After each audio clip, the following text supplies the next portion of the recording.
میں اپنے اندر کی صلاحیتوں کو کیسے ڈھونڈوں؟ یہ ہے آج کا ہمارا سوال۔ میں آج تک ایسے کسی انسان سے نہیں ملی جس کے اندر اللہ تعالیٰ نے کچھ خاص صلاحیتیں نہ رکھی ہوں۔ اللہ تعالیٰ نے ہر انسان کو دوسروں سے بالکل منفرد اور یونیک سیٹ آف ایبلٹیز دی ہیں۔ اللہ نے انسانی دماغ کو انرجی ایفیشینٹ بنایا ہے، یعنی جن کاموں میں ہماری دلچسپی ہوتی ہے اور جو ہماری صلاحیت کے مطابق ہوتے ہیں، ان میں ہمارے دماغ کا بہت کم زور لگتا ہے، یعنی بہت کم انرجی لگتی ہے۔ اس لیے یہ کام ہمیں آسان بھی لگتے ہیں اور ہم دوسروں سے بہتر انجام دیتے ہیں۔ مگر وہ کام جن کے لیے اللہ تعالیٰ نے ہمارا دماغ بنایا ہی نہیں، ان کاموں میں ہم اکثر اوقات سستی کا مظاہرہ کرتے ہیں۔ ہمارا دماغ ہماری توجہ ان سے ہٹانے کی کوشش کرتا ہے کیونکہ وہ زیادہ انرجی اور زور نہیں لگانا چاہتا۔ اس وجہ سے ہم اکثر اوقات پروکریسٹینیٹ کرتے ہیں۔ ہم بلا وجہ فنی ویڈیوز ہی دیکھے چلے جاتے ہیں کام کے وقت، یا بلا وجہ ٹی وی دیکھے چلے جاتے ہیں۔ تو اب آپ کو پتہ چلا کہ ہم بلا وجہ سستی کیوں کرتے ہیں۔ وہ کام جو ہماری دلچسپی اور صلاحیت کے مطابق نہیں ہوتے، زندگی میں کرنے تو پڑتے ہیں، ہمارے کبھی فرائض ہوتے ہیں، رسپانسبلٹیز ہوتی ہیں، کبھی ہماری جاب ہوتی ہے، اور ایٹ ٹائمز ہمیں وہ سبجیکٹس پڑھنے پڑتے ہیں جو ہمیں پسند نہیں ہوتے ہیں۔ ہم وہ کام سیکھ بھی جاتے ہیں، لیکن اگر ہم اپنی صلاحیتوں کو نہ ڈھونڈیں اور مجبوری والے کام ہی کرتے چلے جائیں تو ہمارا دماغ جلد تھک جاتا ہے، اسے زیادہ انرجی کی ضرورت پڑتی ہے، اسے زیادہ آکسیجن کی ضرورت پڑتی ہے، اور اسے زیادہ گلوکوز کی ضرورت پڑتی ہے، اور ہم چڑچڑے ہو جاتے ہیں پھر۔ اور اگر بہت سال ہم یہی کرتے چلے جائیں تو ہم سٹریسفل ہو جاتے ہیں اور سٹریس ریلیٹڈ ڈیزیزز کا شکار ہوتے ہیں۔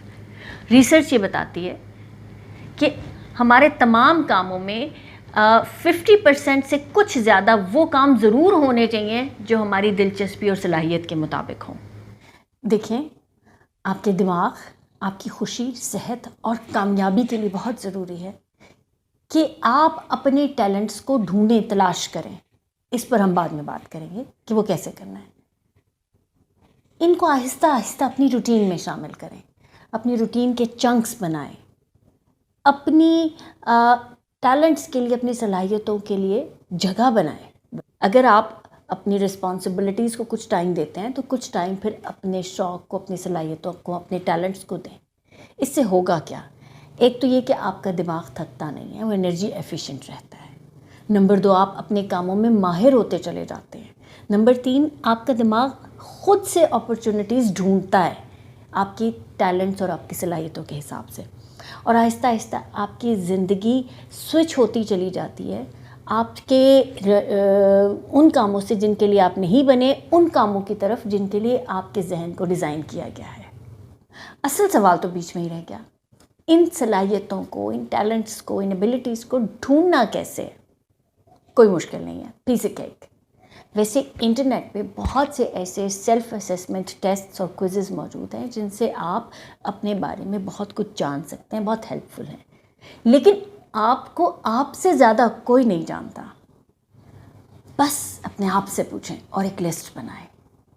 اگر مجھ سے پوچھا جائے تو ایسے کون سے کام ہیں جو میں کرنا چاہتی ہوں، کون سے کام ہیں جو مجھے اچھے لگتے ہیں، میرا دل لگتا ہے ان میں اور مجھے آسان لگتے ہیں، ایسے کون سے کام ہیں جن کے بارے میں میں آلریڈی باقی لوگوں سے بہتر جانتی ہوں، ایسے کون سے کام ہیں جن میں میں غلطیاں بہت کم کرتی ہوں، ایسے کون سے کام ہیں جو کوئی اور کرے تو مجھے اس میں غلطیاں بھی نظر آتی ہیں، ایسے کون سے کام ہیں جن کے بارے میں میں سننا پسند کرتی ہوں، سب کچھ چھوڑ چھاڑ کے سننے بیٹھ جاتی ہوں۔ آپ کو آپ کے دماغ کا ایک خاص پیٹرن نظر آئے گا۔ اگر ہم اپنے ہڈن ٹیلنٹس کو، اپنے اسپیشل گفٹس کو، اپنی ایبلٹیز کو، اپنی صلاحیتوں کو پہچان لیتے ہیں اور ہم یہ کر سکتے ہیں تو ہم ان میں high level of skill achieve کر سکتے ہیں۔ ہم اس میں بہت زیادہ مہارت حاصل اس لیے کر سکتے ہیں کیونکہ ہمارا دماغ ایسے ڈیزائن کیا گیا ہے، ان چیزوں کے لیے ڈیزائن کیا گیا ہے۔ اس کے بعد ہم اللہ تعالیٰ سے دعا مانگتے ہیں، اللہ تعالیٰ ہمارے لیے رستے بھی کھولتا ہے۔ بس کرنا یہ ہے کہ ہم اپنے دماغ سے آگاہی حاصل کریں، ہم اپنے ٹیلنٹس کو، اپنے ایبلٹیز کو پہچاننے کی کوشش کریں۔ Know your brain, know yourself, that's all.